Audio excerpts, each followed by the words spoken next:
akhlak kita setelah kita mengerjakan sholat. Sebelum sholat kita menggibah, memfitnah, berdusta, mencuri, berzina. Setelah kita mengerjakan sholat isya mungkin, Masya Allah, Allah datangkan ketakutan, rasa takut untuk membuat perbuatan keji dan mungkar. Hakikatnya sholat isya kita di hari ini telah diterima oleh Allah, sehingga tercegah kita dari perbuatan keji dan mungkar. Maka dalam satu hadis dikatakan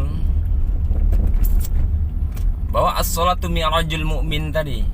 Sholat ini mi'raj, orang beriman naik. Ketika kita sholat di sisi Allah SWT, kita doa kita naik, derajat kita naik di sisi Allah Subhanahu wa taala.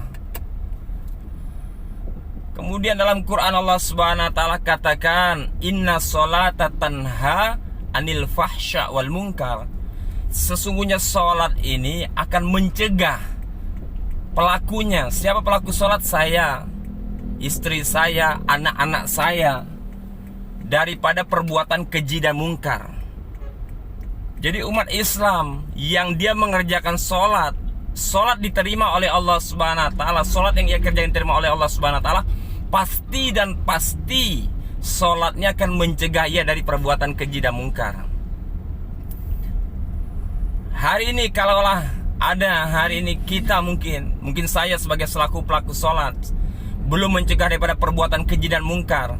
Ketika saya mengerjakan sholat, saya masih berbuat daripada keji dan mungkar.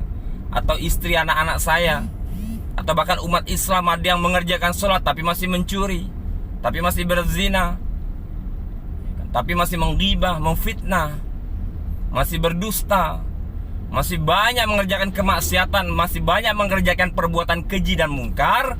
Hakikatnya sholatnya bisa jadi sah di sisi Allah, tapi tidak diterima oleh Allah Subhanahu wa taala. Tidak diterima oleh Allah Subhanahu wa taala. Karena tolak ukur sholat yang sah atau tidak adalah tolak ukur fikih. Ketika 13 rukun ibarat sholat sempurna kita tunaikan, kita amalkan, maka sah sholat kita. Mulai dari niat, berwudu, gerakan, bacaan, tertib kita. Ketika sempurna itu kita kerjakan, maka hakikatnya sahlah sholat kita. Sahlah sholat kita. Tetapi untuk melihat apakah sholat saya diterima Allah, apa sholat anak saya, istri saya diterima oleh Allah Subhanahu wa taala, maka kita lihat akhlak kita setelah kita mengerjakan sholat. Akhlak kita setelah kita mengerjakan sholat. Sebelum sholat kita menggibah, memfitnah, berdusta, mencuri, berzina. Setelah kita mengerjakan sholat isya mungkin, Masya Allah, Allah datangkan ketakutan, rasa takut untuk membuat perbuatan keji dan mungkar. Hakikatnya sholat isya kita di hari ini telah diterima oleh Allah, sehingga tercegah kita dari perbuatan keji dan mungkar. Ini tolak ukur sholat diterima oleh Allah Subhanahu wa taala. Sehingga kita tidak mengukur hari ini apakah hari ini sholat saya sudah Allah terima atau tidak. Kemudian banyak lagi tolak ukur untuk melihat daripada sholat kita ini diterima Allah Subhanahu wa taala atau tidak. Mungkin kita melihat hari ini saya tidak makan makanan haram, saya tidak minum minuman haram, yang secara zohirnya. Cuman terkadang hari ini ada makanan dan minuman atau yang masuk ke dalam badan kita atau yang kita gunakan, hakikatnya belum halal di sisi Allah Subhanahu wa taala. Ini berpengaruh juga terhadap diterima atau tidak sholat kita di sisi Allah Subhanahu wa taala. Maka inna sholata tanha anil fahsya wal munkar nih, sesungguhnya sholat yang hari ini saya kerjakan pasti ketika diterima oleh Allah mencegah saya dari perbuatan keji dan mungkar. Dari perbuatan keji dan mungkar. Jadi hari ini kita hendak tanamkan, saya hendak tanamkan betapa pentingnya perkara sholat.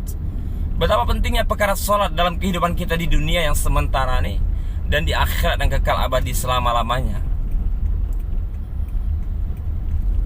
Semoga Allah SWT berikan kita hidayah, berikan kita inayah, berikan kita kekuatan. Allah masih kasihani kita, masih pandang kita dengan rahmatnya, dengan kasih sayangnya, agar kita menjadi hamba yang perbaiki daripada sholat kita, menyempurnakan daripada tertib zahir dan batin daripada sholat kita, Dan yang terpenting adalah sholat kita ini bisa mencegah kita dari perbuatan keji dan mungkar.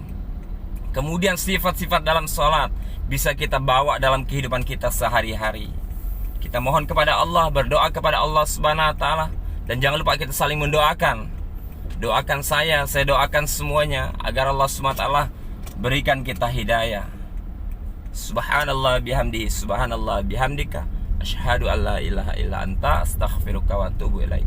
Assalamualaikum warahmatullahi wabarakatuh.